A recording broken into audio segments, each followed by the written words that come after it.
Nappa. It could just be an issue with the scouter, but really, Raditz is stronger than him. Nappa shouts at Raditz.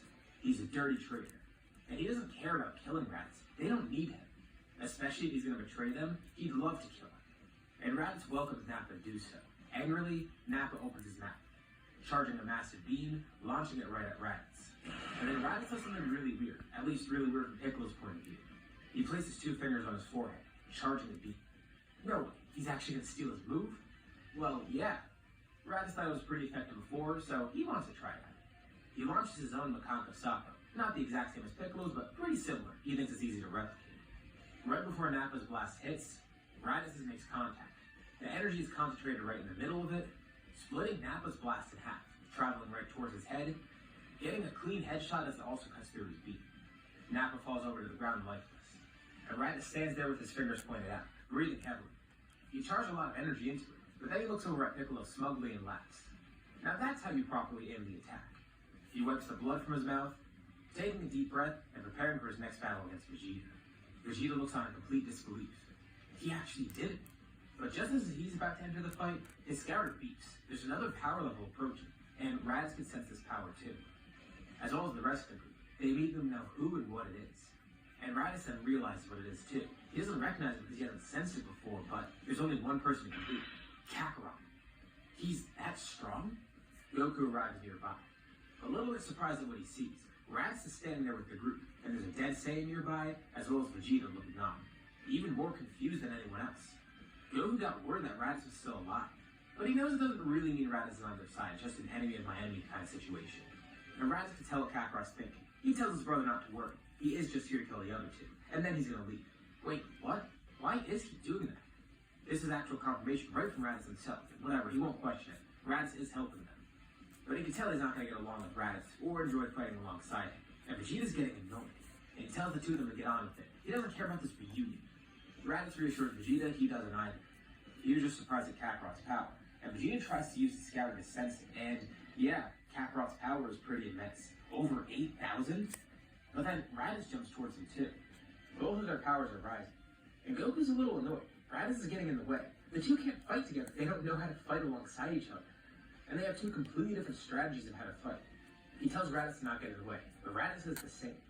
Goku powers up even more, showing off more of his strength to Raditz, making Raditz realize that Kakarot is actually stronger than him. Whoa, he didn't expect that. His younger idiot brother actually surpassed him. He says he'll take on Vegeta alone, and then powers up into Kaioken, proving that he doesn't need Raditz's help here. He doesn't want Raditz's help. With Kaioken, Goku's actually able to hold his own against Vegeta. And the rest of the group watches on from the sidelines. They can't just sit here doing nothing. They want to help, especially Gohan, Piccolo, and even Raditz. Raditz just wants to kill Vegeta, it's not to help Kakarot. But still, he wants to help. And Vegeta can tell. He might be outnumbered here. Well, he is outnumbered, but also possibly overpowered by these numbers. Before it wasn't a concern, but now with Kakarot here, that will be an issue. But at least he has a trump card. He stretches out a hand, creating an artificial moon, and Raditz instantly recognizes what it is. As Vegeta tosses it up in the air, Raditz jumps up. He points a hand down, getting above the artificial moon, and then launching his own blaster. It destroys the artificial moon, sending a blast towards Vegeta as well. And Raditz yells out to Piccolo. Now's his opportunity. Vegeta doesn't know what he's talking about, but Piccolo appears behind him, grabbing onto Vegeta's tail, and slicing it clean off. There, no artificial moon, no tail, no grading. Vegeta knocks away Piccolo with one blow. Infuriated, he then rushes towards Raditz, but Goku jumps in front of him, intercepting Vegeta's attack, countering with his own. You know, that actually was good that Raditz did that. Otherwise, he doesn't know what would have happened if Vegeta transformed. So, reluctantly, he thanks Raditz for that. And Raditz tells Kakarot he needs his help. The 2 continue fighting together, as Piccolo tries to prop himself up. Gohan rushes over to him, angered that he's injured. Gohan's been pretty mad this entire fight. The fact that Raditz is here, the fact that Vegeta's hurting his friends and his family now, specifically Goku only, Gohan's pretty angry. But if you remember back to the last part, Piccolo actually had a better method of working with Gohan's rage, utilizing Raditz as kind of a trigger for that. And now, Gohan has better control on his anger, and also better control of the fighter. He summons this rage, jumping into the battle, trying to attack Vegeta himself. Goku and Raditz are both confused to see Gohan jumping in. And it's kind of weird because both of them look on proudly. Goku's proud to see his son fighting like this, and Raditz looks on, just happy to see Vegeta being beat up by a kid. That brings him back to a year ago when Gohan attacked him. It's funny how things change. With the entire group now ganging up on Vegeta, he has no idea what to do. He's able to fend them off, but it's getting harder and harder. Although, the group is taking damage. Goku can't keep up Kaioken forever, and shape matters, because round cleans better for 100% cleaner teeth.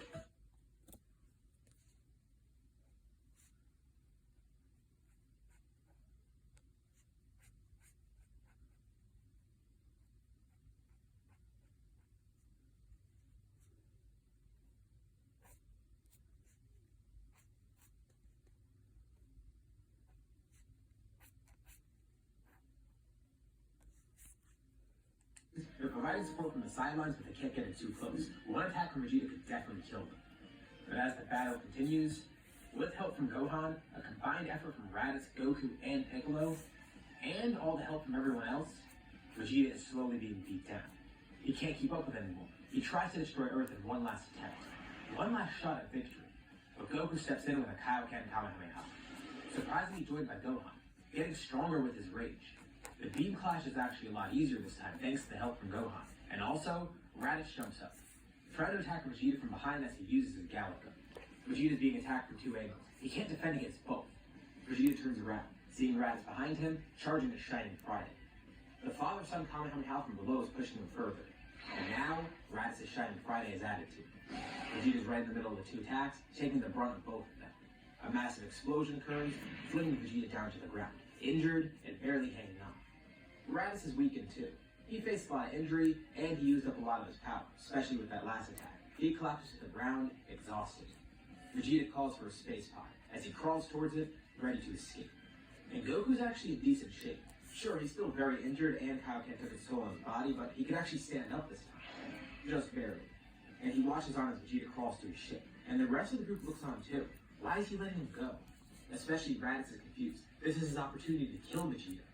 They all watch as Vegeta crawls to his space pod, with Goku doing absolutely nothing. As the space pod leaves, Raditz tries to aim and attack him, but Goku steps in front of him. Raditz tells his brother he's an idiot. They have the opportunity to kill Vegeta right now. Why not do it? And Goku says, that's not Raditz's choice to make. That's Goku's. Raditz says he can't let that monster live, but Goku says with that logic, Raditz should die too. Raditz curses his brother, propping himself up. He says he's impressed by his techniques, but he reminds the group, don't expect him to team up with them again. Raditz will grow stronger, and he'll leave this planet, go into space to kill Vegeta and Frieza. Goku tells him good luck with that, with Raditz departing on his own, as the rest of the group departs too. Thankfully facing no casualties this time. Some time passes. Raditz is trying to think about his next move. He wants to gather the Dragon Balls, but he knows that's not going to happen. They were just used to get Goku back to life, so now he's kind of out of luck. But he does have another option. He could go to Namek. He has his ship, and it is partially broken, but there's also parts from Nappa's ship. As long as he could find that and salvage it, maybe he'd use the parts from the two of them together and rebuild the ship. It'll be kind of shoddy, but it's at least worth a shot. He also continues to train. After healing up from the fight with Vegeta, he does get a nice increase in power, but still remains on his own. And one day, Goku comes to visit him. Right as he's about to leave, and Goku looks on speechless. Raditz was actually serious. He didn't actually think he was going to do it. What the hell is he doing? And Raditz tells Kakarot. He says he's going to Namek to get the Dragon Balls, if they exist there. He'll use them to obtain more power in order to kill Frieza and Vegeta. Mainly Frieza. It's like he said before, he wasn't bluffing. He's going to actually get stronger. And he's going to do what his weaker brother could. Goku reminds Raditz, he is stronger. And even if Raditz does want to try and do this, he can be stopped easily. This is dangerous. Not because of the fact that he wants to kill Vegeta and Frieza, but the fact that Raditz is going to get the Dragon Balls. And Goku doesn't want that. He doesn't care if Raditz leaves and tries to kill them or goes on some sort of suicide mission. He cares if Raditz gets the Dragon Balls and comes back here, probably getting revenge on them or something. Raditz tells Goku to think for a second. If he was going to hurt them, he could have killed them already. They don't need to be worried about him getting the Dragon Balls. He has no use for this planet or his brother. He's not going to come back and try to destroy it. He would have done that by now. But Goku tells Raditz he can't leave. But Raditz asks who's going to stop him. Goku says he will. The two of them eye each other down. Raditz says that he's serious, and they need to settle this here and now. He assumes the battle stance, and so does Goku. Raditz versus Goku 2.0 begins. The two launch towards each other, and Raditz laughs. He's not going to call for help this time. Goku says he doesn't need it. He's strong enough to take on his brother alone, and he won't even have to use the Kaioken. Raditz laughs. Cocky now, isn't he? But Goku says the same thing. Raditz saw how the fight with Vegeta went. He knows that Goku's stronger. But Raditz reminds Goku, he's grown stronger since the fight too. That's their ability to say it. He doesn't care if Kakarot's stronger, because he is as well. And he knows Kakarot can't use that Kaioken or whatever for that long. It hurt his body too much. And he also knows, no matter what, Goku's not going to kill him. He saw it with Vegeta, and Goku said it himself. It would be hypocritical to leave Vegeta alive and then kill Raditz here. $1.99. That's right, just $1.99. get Peak Out for only $1.99 a month for 12 months. Just toss, cuddle, and brush it off. Brush it off and bounce back. And he questions Goku. Why is he trying to stop him? Don't they want him gone? This is their opportunity. Get rid of Raditz. He wants to leave here too. It's mutually beneficial. But as the fight continues onwards, it stops being as even as before. Goku's strategy and his edge and power, they let him get ahead, defeating Raditz once again. He tosses his older brother to the ground and tells Raditz he hopes he makes the smart choice and doesn't go on a suicide mission. Of course, Goku doesn't care about that either way. He more so is concerned about Raditz getting the Dragon Balls, but doesn't flat out say it. And Raditz contemplates this. He watches as Goku flies away, actually a little confused. Kakarot actually did defeat him, alone. He actually is that much stronger. And maybe there was some truth to what he was saying. It could be kind of stupid to go out now. Who knows if those Dragon Balls even exist out there, or if he'll even make it to them in the first place. He wants to grow stronger, but he knows he'll never surpass anyone without this crutch. He's bound to be like this. Weaker than everyone. Weaker than even his idiot younger brother. Whatever. He doesn't care about training. He doesn't care about fighting. At least not comparing his strength to others. He will still train. He will grow stronger. But for himself. And you know what? He'll stay here on Earth. He'll enjoy the life. He likes the partying, the drinking, everything. The motorcycles, too. It's like he thought before. What is he doing? Why is he trying to get revenge? Just to enjoy his peaceful life here now. He's not at war anymore. Vegeta's gone. But as much as he wants to think like that, he can't. With Vegeta out there, Raditz is anxious. He doesn't want Vegeta to be out there, or Frieza. They can kill him at any point in time, and Raditz just wants that reassurance. And on the other side of things, there's Goku. He's kind of the opposite of Raditz. He's more motivated than ever to fight. People like Vegeta and Raditz existing gives him more motivation to grow. Kind of similar to Raditz, but in a different way. He needs to make sure that Raditz can be stopped and saved from Vegeta. Also, he would like to fight Vegeta again. And to some extent, he knows that Raditz will probably get that too. Of course, he's never going to really forgive Raditz. At least he doesn't think so anytime soon. He kidnapped Gohan and tried to kill them. To be fair, Raditz isn't the only person that tried that and is still around, but Raditz went a step further to try to hurt an innocent kid and destroy Earth. Seeing that cruelty that Raditz displayed towards Gohan, it makes Goku not as welcome to him. Sure, he's seen villains before, like Piccolo for example, but this is so much more personal. And Raditz is still being his same cold self. He doesn't know if Raditz would change. Hopefully Raditz proves him wrong. But as I mentioned, Goku doesn't seem like he's going to forgive Raditz anytime soon. And Raditz doesn't really want that either.